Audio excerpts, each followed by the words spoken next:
Maayong adlaw kaniyong tanan anas kini ang inyong ato ang programa sa TV Poliapunto argumento ng gipanguluhan ug gipangunahan sa Catholic Apologists International.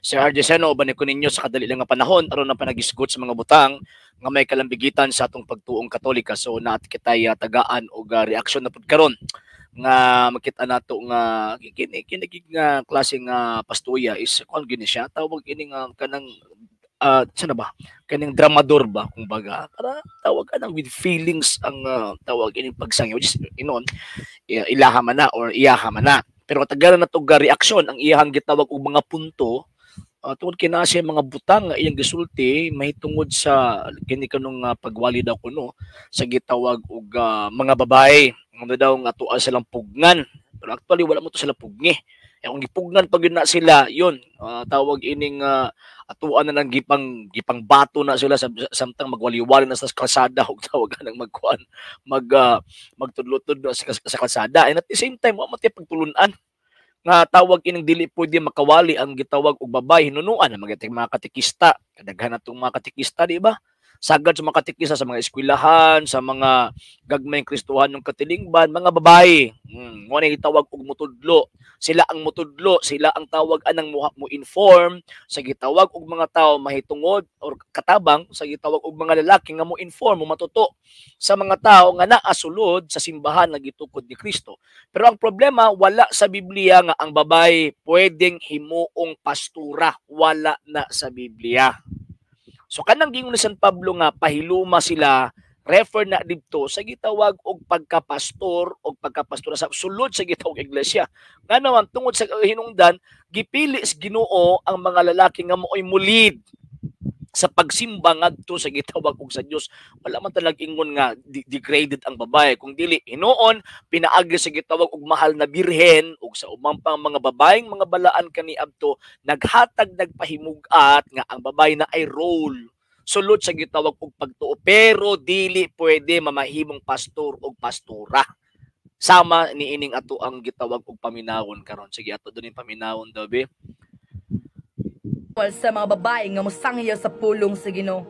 Wala lagi mo bawali lagi kung gibawalan pa mo gibato na mo dinha. Ang tawag ana magsamok-samok mo anang kalsada and at the same time magsamok-samok mo anang selebrasyon sa Katoliko. Nga samtang na celebration ng Katoliko namo des kilid-kilid magsigsaba-saba. Kung sa kwan pa ba istorbo kayo mo, wa mo bawali kung gibawalan pa mo ay tawag anang gipang bato-batuan mo dinha. Wala mo bawali. Ang punto din wala sa Biblia nga ang babae pwedeng mahimong pastor o pastura. Wala na sa Biblia. Next. Sigurado ka nga bawal or wa jud kay basa-basag Biblia? Wala man niingon lagi nga bawal lagi ang magwali ang tawag aning babae. Wala mi nasultian nga bawal ang babae gani nami mga katikista, nami mga madre nga mutudlo may hitungod sa gitawag og pulos Ginoo. Ang bawal kana magpastor og pastura bawal na. Wala na sa Biblia. Nga mahimong pastor o pastura, kaya kan mahimong pastura ni mga babae, wala na sa Biblia. Imbento na sa mga protestante ni sulpot sa gitawag og sa 15th to 20th century. Wala na sa 1st century.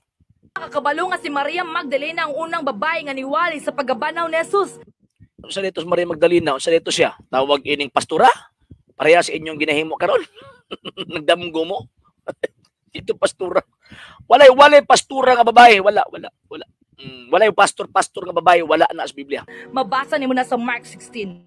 Ugwa ba kato nahitabo kang Maria, kang Santa Maria Magdalena is gi-inform niya ang mga apostol nga tawag ining nabanaw ang Ginoong Kristo. Dili man na para sa inyong tawag ining gihimo karon nga gihimo ninyong pastor ug pastura.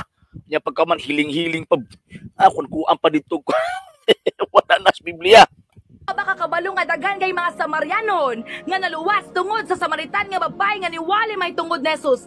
Wala gini problema lagi nga magwali ang babae. Ang problema din kamo ka na magpastor-pastor mo ni wala sa Biblia. Mabasa nimo na sa John 4 verse 39. Ugwa ba kakabalo nga dunay upat ka anak si Felipe nga dalaga nga niwali sa pulong sa Ginoo. Naato sila kinaiyas pagkapropeta. Dili ito tawag ini magpastor-pastor nga sama sa inyong gihimo karon. Again wala sa Biblia nga ang babae pwede mahimong pastor. Makita wala niyo na sa Buhat 21 verse 9, siya may upat ka dalagang anak nga nagsangyaw sa mensahe sa Dios. Tira. Wala lagi na sa Biblia nga mahimo lagi mong pastor o pastura. Imbento ra ninyo na. Buot-buot ra mo Tawag ining appoint nga mahimong pastor o pastura diha sa inyong iglesia, wala na sa Biblia. Daghan kang babae sa Biblia nga niwali sa pulong sa Ginoo. Kaya sa tinuod lang og tawag ini naapay kinaiya ang mahal na birhen aning maong mga tawhana ay nagwali na pero mahal na birhen nagsige na pud siya mao ni buhat na to nya magpastor na po dili ingon ana ang mahal na birhen naghilom di tagtag sa naga makadungog sa iyang gitawag mga pulong or makabasa sa iyang pulong nga nakasulat sa balaang kasulatan. Og never ka nakakita din na nga nagidetali ang pulong sa gitawag og mga babae samtang nagwali. Nganuman kay naay gitawag og patriarchal tradition ang mga apostol og ang unang mga iglesia sa panahon sa mga apostol kaniadto. Sige daw. Mo na wa kay karapatan para mo bawal. Sa lagi nagbawal lagi ninyo. Gabut-buot ra magsulti nga nagbawal mi ninyo. Ang nagbawal pa mi ninyo. Nagbawal pa mga tao niyo magwali gibato-batuan na mo dinha. Pero namo mo itawag ining usa nakagawasan nga magwali mo pero ang Biblia wala magtudlo nga pwede mo mahimong pastor o pastora. Kung magbase ka premente sa Timoteo nga nag-ingon dito pahiluman yung babae, wa ba ka kabalo nga mo nang balaod sa mga Hudyo? Pataka lang pataka lang. Kanang gisulti ni San Pablo di sa 1 Timothy, gisulti na niya sa panahon sa gitawag og pagsimba, pahilumon ang mga babae mo na ikaw, magwali-wali man ka ang inyong panahon sa inyong pagsimba, dapat maghilom ka.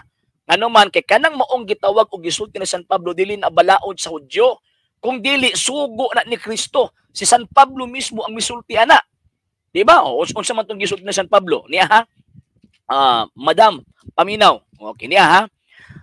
1 Corinto kapitulo 14 bersikulo 37. Kung may magguna-una nga siya mensahero sa Dios o may hiyas nga espirituhanon, kinahanglan ilhon niya nga ang gisulat ko kaninyo sugo sa Ginoo. O sa man tong tawag anang gisulat niya ngadto kang Timoteo or Bishop Timothy. O sa may tawag anang gisulat niya dito kang Bishop Timothy chapter 2 verse 11 to 12. Kinahanglan nga ang mga babae makakat-on sa hilom o sa hingpit nga pagpaubos.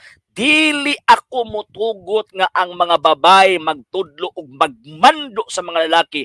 Hinunua kinahanglan magpakahilom lamang sila. O sugo na sa Ginoo. Himuon pag mo ng sugo sa Hudyo. Saka masahod ka pag San Pablo. O ba di na balaod sa Ginoo? Gibasa na ganin nato si bisan kinsa nga magunahuna nga sila mensahero ang gisulat ni San Pablo, ang gipamulo ni San Pablo, kinahanglan dawaton nga sugo kinas Ginoo ni kontrak ng San Pablo. Kinsa ka lutos neso sa una, di ba mga Hudyo? Kinsa ka babag neso sa una, di ba mga Hudyo? Mo na Naunsa ka? sultihan ti ka naanata karon sa katapusang mga adlaw nagingon ang Buhat 2 verse 17. Ang Diyos nagingon sa katapusang mga adlaw ihatag ko nga akong espiritu sa tanang katawhan. Ang inyong Unya pagkahuman kanang giingon nga ihatag ko ang espiritu sa tanang katawan ang tanay didawat. Ang idawat lang mga manana ang iglesyang gitukod ni Kristo. Wa man mo nidawat kay nag-create man mo inyong kagwalihong espiritu.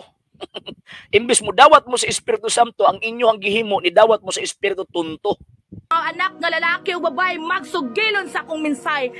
Nya apili ka ng anak mga lalaki o mga babae nga naama mo sa gawa sa iglesia gitukod ni Kristo. Diba?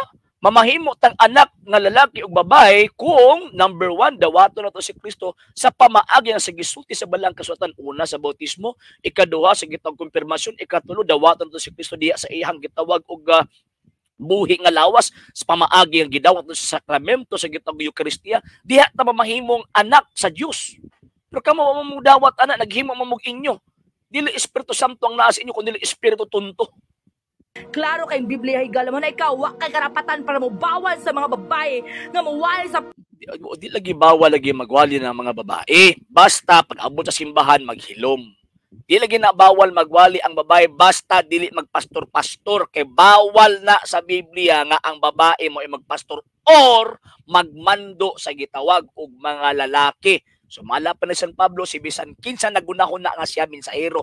Ang gisulti ni San Pablo dawaton isip sugo sa Dios. Kinsa man ka nga mosupak? Biblia na tanawan nimo mga tawhana. Biblia na sulti niya pagkaman ilang gitawag og supak-supakon. So amo na bantay-bantay ang mga higalag maigsuunay kining mga tawhana magbatuog yun sila nga sila ang tawag ining gisugo sa Dios. Pero granting without admitting ha. Granting without admitting. Sige daw.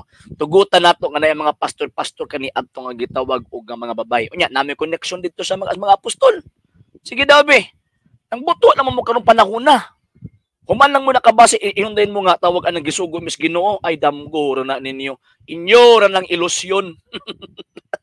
Okay, so wala pa nakapag-follow sa itong page, i-follow nyo itong mga page, RJ Roland Sandra Second TV, Apulia.Argumento, Kuya Apologies TV page, o pwede sa butin na mag-send og Facebook stars. And also sa itong gitawag og mga channel, sa wala pa nakapag-subscribe, i-subscribe din nyo itong mga channels, Dalay Catholic, Apologies International Official, RJ Sandra Second TV, Kuya Apologies TV, and Barrio Kawayan, Religious Forum.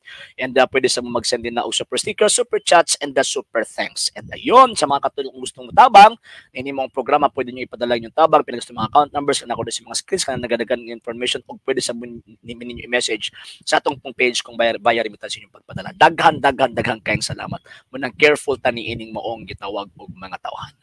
Okay, so kana lang una, sa ngalan sa Bukpros TV, Apulia.Argumento, gipanguluhan ug gipangunahan sa Dalay Catholic, Apologies International, sa mga kaubanan sa LCS na mga Katoliko nagataban, nagasuporta nimong programa, kini yung ubos nga lagad ug gisun sa pagtulong Katoliko, Sir RJ Seno, di para yung mamit kanyo biingon, Ecclesiam Servire, et Fidem Catholicam Defendere.